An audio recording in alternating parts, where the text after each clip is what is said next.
जय गुरुदेव। मेरा नाम है अर्चना पाटिल।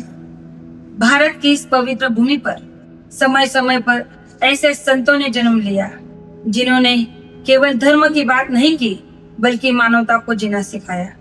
ऐसे ही एक महान संत परम पूज्य बाबा जय गुरुदेव जी महाराज। आज की इस विशेष प्रस्तुति में हम सुनने जा रहे ऐसे एक महान संत की आत्मकथा जिनका नाम लेते ही करोड़ों लोग नम आंखों से जय गुरुदेव कह उठते हैं। एक साधारण बालक जिन्होंने बचपन में ही माता पिता को खो दिया, संसार के दुख को देखा और फिर निकल पड़े भगवान की खोज में। वे संत जिन्होंने लाखों लोगों को शाकाहार, सदाचार और ध्यान का मार्ग दिखाया और जिनका नाम आज भी करोड़ों लोगों के हृदय में जीवित है। तो आइए जानते हैं बाबा जय गुरुदेव जी महाराज की पूरी आत्मकथा। बाबा जय गुरुदेव जी का जन्म उत्तर प्रदेश इटावा जिले के एक छोटे से गांव खितौरा में हुआ था।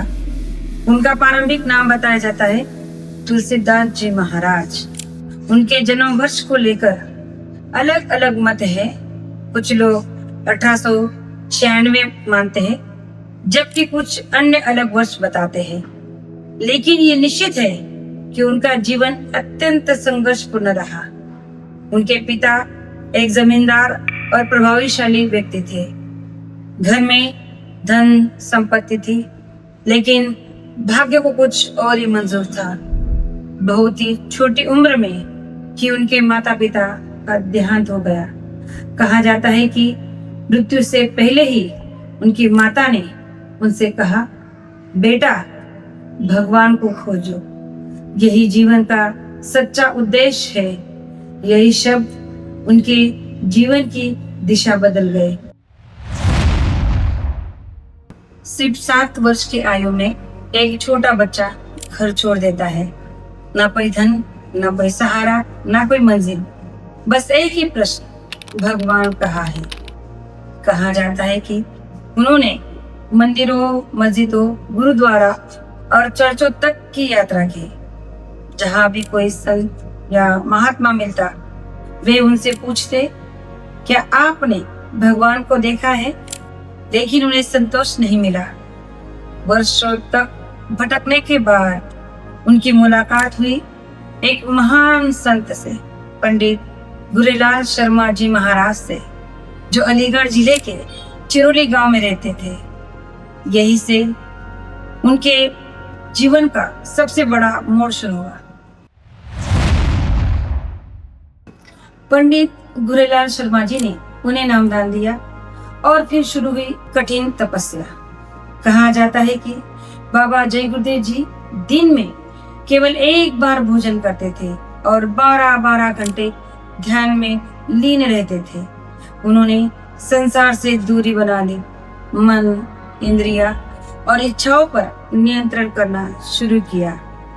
धीरे धीरे उनका जीवन पूरी तरह से अध्यात्म में डूब गया। उनकी साधना इतनी गहरी थी कि लोग उन्हें एक सिद्ध संत मानने लगे। कई वर्षों की तपस्या के बाद उन्होंने आत्मज्ञान प्राप्त किया। उनका संदेश बहुत सरल था, यह शरीर एक किराए का मकान है, एक दिन इसे छोड़कर जाना पड़ेगा। वे कहते थे, धन, परिवार, जमीन, ये सब यही रह जाएगा, साथ जाएगा तो केवल कर्म। उनकी वाणी में गहराई थी, लेकिन उनसे भी ज्यादा प्रभाव था उनके जीवन में। सन 1952 में उन्होंने वाराणसी में अपने सत्संग और आध्यात्मिक प्रचार की शुरुआत की। शुरुआत में उनके केवल 5 शिष्य थे। धीरे धीरे उनका नाम बिहार, राजस्थान, मध्य प्रदेश और पूरे उत्तर प्रदेश, भारत में फैलने लगा। उनके सत्संगों में हजारों लोग आने लगे। उनका मुख्य संदेश था, शाकाहार को अपनाओ, नशा छोड़ो, सदाचार को अपनाओ, ध्यान करो, भगवान का नाम जपो।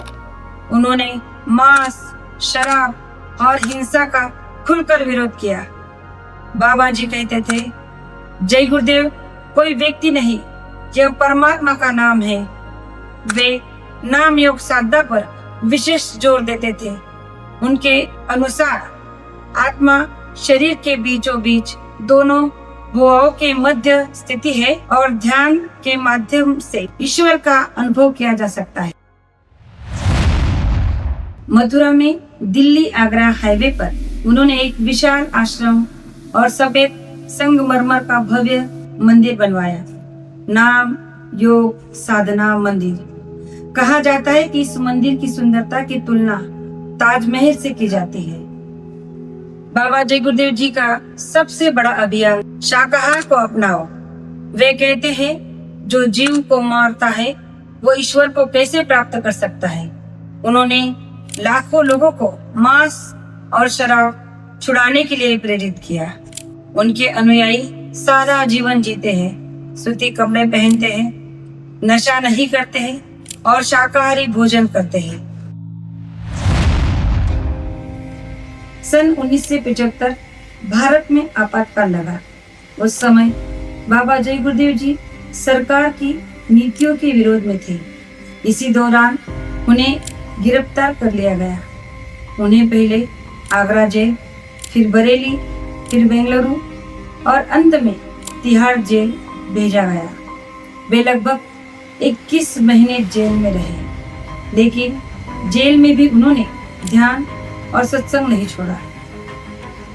उनके अनुयायी आज भी 23 मार्च को मुक्ति दिवस के रूप में मनाते हैं, क्योंकि इसी दिन 1977 में वे जेल से रिहा हुए थे।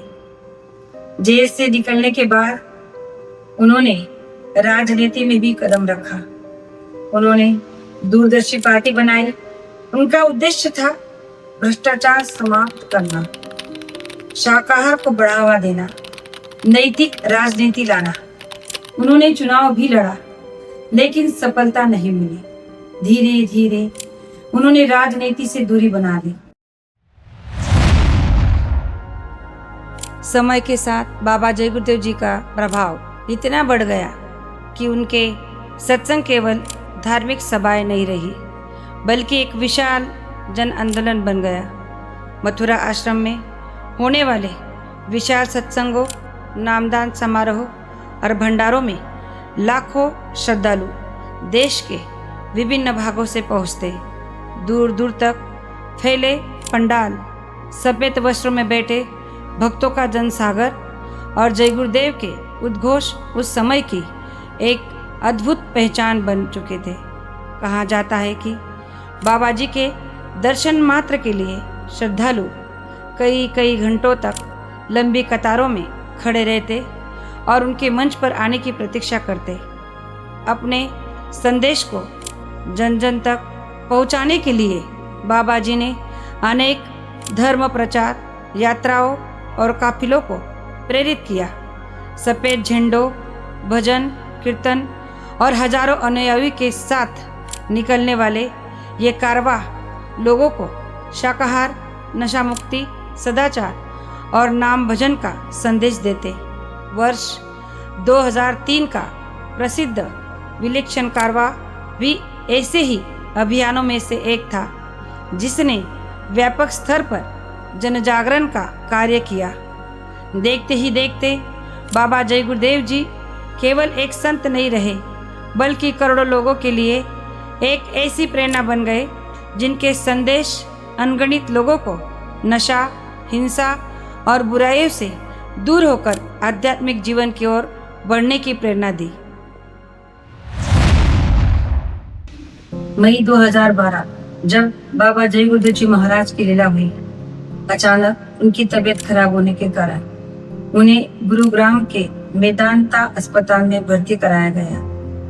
18 मई 2012 की रात जब उनकी लीला हुई और वो हमारे आंखों से ओझल हो गई। जय गुरुदेव। एक छोटा बालक जिसने बचपन में सब कुछ खो दिया, लेकिन फिर भी करोड़ों लोगों को जीवन का रास्ता दिखाया। बाबा जय गुरुदेव जी महाराज केवल एक संत नहीं है, वे एक क्रांति है, एक विचार है, एक चेतना है। आप बाबा जय गुरुदेव जी के बारे में क्या सोचते हैं? हमें कमेंट में ज़रूर बताइए। अगर आपको हमारा वीडियो पसंद आया हो तो वीडियो को लाइक करो, शेयर करो, सब्सक्राइब करो।